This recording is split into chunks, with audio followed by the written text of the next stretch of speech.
If you are over 60 years old and you have been taking magnesium glycinate together with vitamin D3 and K2, or if someone told you to start taking all three of them together, I need you to stop everything you are doing right now and listen to me very carefully, because what I am about to tell you in the next few minutes could genuinely save your life. And I am not saying that to scare you.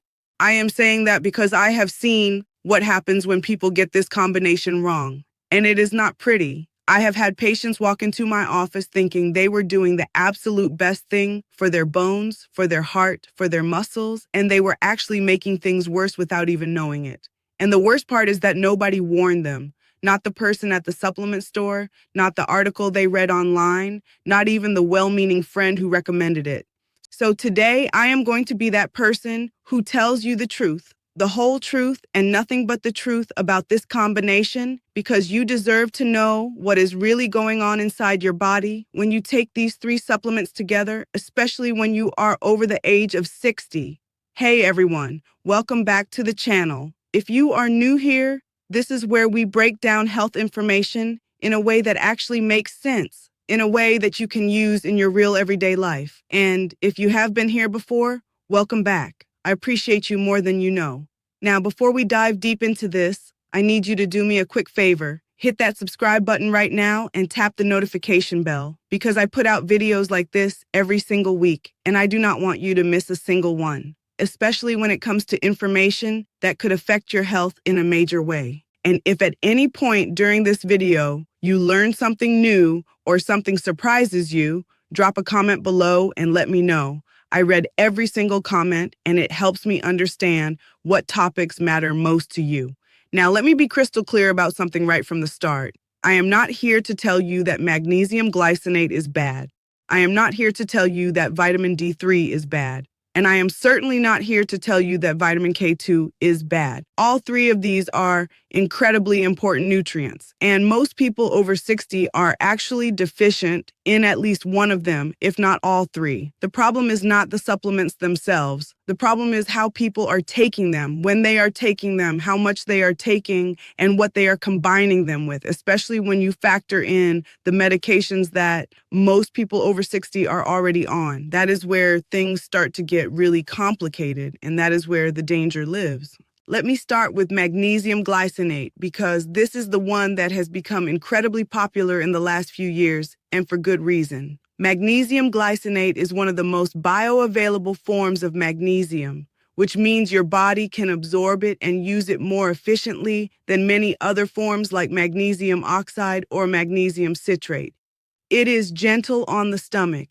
It does not cause the laxative effect that some other forms do.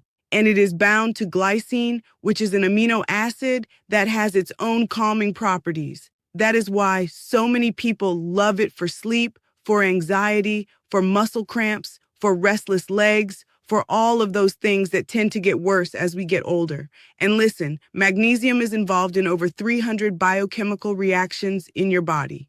It helps with nerve function, muscle function, blood sugar regulation, blood pressure regulation, protein synthesis, and bone development. So yes, it is absolutely essential. But here is where the first red flag comes in. When you're over 60, your kidneys are not working the same way they did when you were 30 or 40. Even if you have not been diagnosed with kidney disease, your kidney function has naturally declined with age. That is just a fact of biology. Your glomerular filtration rate, which is the measure of how well your kidneys are filtering waste from your blood, decreases as you age. And guess what? Magnesium is primarily excreted through your kidneys. So if your kidneys are not filtering as efficiently as they used to, and you are taking supplemental magnesium on top of whatever magnesium you are getting from your diet, you can start to accumulate excess magnesium in your blood. This is called hypermagnesemia, and it is far more common in older adults than most people realize. The early symptoms are subtle things like nausea, facial flushing, feeling unusually tired, or feeling a little mentally foggy. But as magnesium levels continue to rise, you can experience dangerously low blood pressure, irregular heartbeat, difficulty breathing, and in extreme cases, cardiac arrest. And I am not trying to frighten you, but I need you to understand that this is a real risk, particularly if you are taking magnesium without ever having your levels checked. Now, let us layer vitamin D3 on top of that. Vitamin D3 cholecalciferol is the sunshine vitamin. It is the one that most doctors will tell you to take, and rightfully so, because vitamin D deficiency is an epidemic, especially among older adults. When you are over 60, your skin becomes less efficient at synthesizing vitamin D from sunlight. You may spend less time outdoors, your dietary intake may not be sufficient, and low vitamin D levels are associated with a frightening list of health problems, including osteoporosis, increased fracture risk, weakened immune function, depression, cognitive decline, and even increased cancer risk. So, taking vitamin D3 seems like a no-brainer, right? Well, here is what most people do not know. Vitamin D3 dramatically increases the absorption of calcium from your intestines. That is actually one of its primary jobs in the body. It tells your gut to absorb more calcium from the food you eat. Now, under normal circumstances, that is a great thing because you need calcium for strong bones, for muscle contraction, for nerve signaling, and for blood clotting. But when you are taking higher doses of vitamin D3, which many people over 60 are told to do because their levels are so low, you can end up absorbing far more calcium than your body actually needs. And when there is too much calcium floating around in your bloodstream, it has to go somewhere. If it does not get directed to the right places, it starts depositing in places where you absolutely do not want it, like your arteries, your heart valves, your kidneys, and your soft tissues. This is called vascular calcification, and it is one of the leading contributors to heart disease, heart attacks, and strokes in older adults. Now, this is where vitamin K2 enters the conversation, and this is where it gets really interesting. Vitamin K2 is supposed to be the solution to this exact problem. Its primary role when it comes to calcium is to activate two critical proteins. The first is osteocalin, which pulls calcium into your bones and teeth where you need it. The second is matrix GLA protein, which prevents calcium from depositing in your arteries and soft tissues where you do not want it. So in theory, if you take vitamin D3 to increase calcium absorption and vitamin K2 to direct that calcium to the right places, you have a beautiful system working in harmony. And that is what all the articles and all the supplement companies will tell you. They will say, take D3 and K2 together. Problem solved. But here's the part that nobody talks about. And this is the part that matters most if you are over 60. The effectiveness of vitamin K2 depends on several factors that are highly individual, especially in an older population. First, the form of K2 matters enormously. There are two main forms, MK4 and MK7. MK4 has a very short half-life, which means it gets used up and cleared from your body within just a few hours. MK7 has a much longer half-life, staying active in your bloodstream for days. Most supplements use MK7 because of this longer duration of action. But here is the catch. If you are taking blood-thinning medications like warfarin, which millions of people over 60 are on, vitamin K2 can directly interfere with how that medication works. Warfarin works by blocking the recycling of vitamin K in your body to reduce blood clotting. When you add vitamin K2 to the equation, you are essentially working against your own medication. This can destabilize your INR levels, which is the measure of how quickly your blood clots, and that can put you at serious risk for either dangerous blood clots or dangerous bleeding.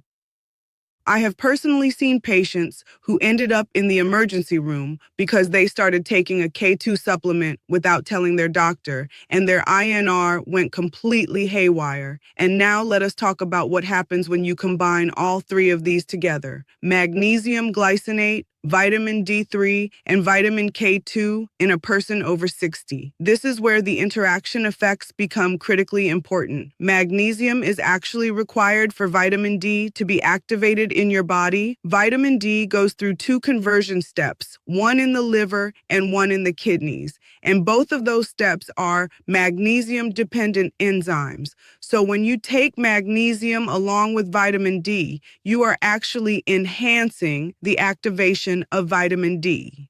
That sounds great on the surface, but think about what I just told you.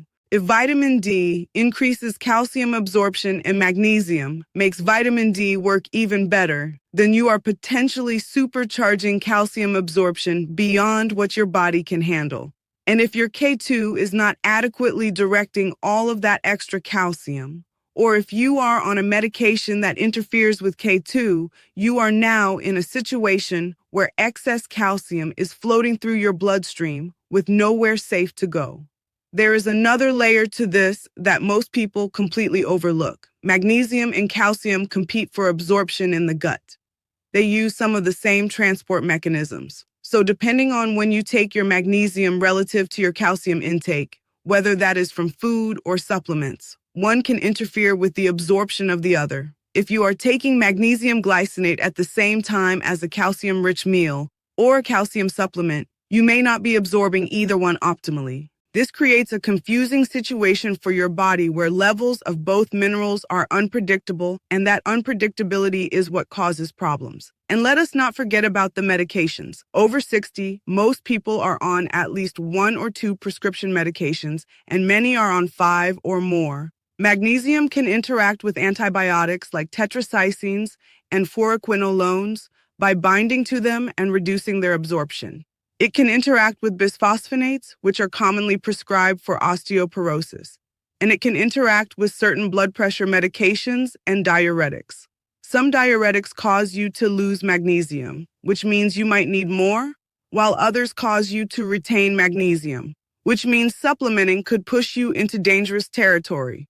Vitamin D3 can interact with steroids like prednisone, with certain cholesterol medications, and with thyroid diuretics, which when combined with the increased calcium absorption from D3 can cause hypercalcemia, dangerously high blood calcium levels.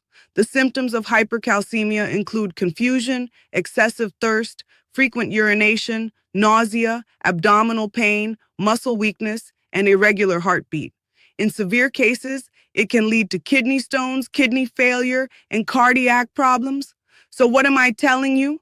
Am I telling you to throw all 3 supplements in the trash? Absolutely not. What I am telling you is that if you are over 60, you cannot just grab these 3 supplements off the shelf and start popping them like they are candy.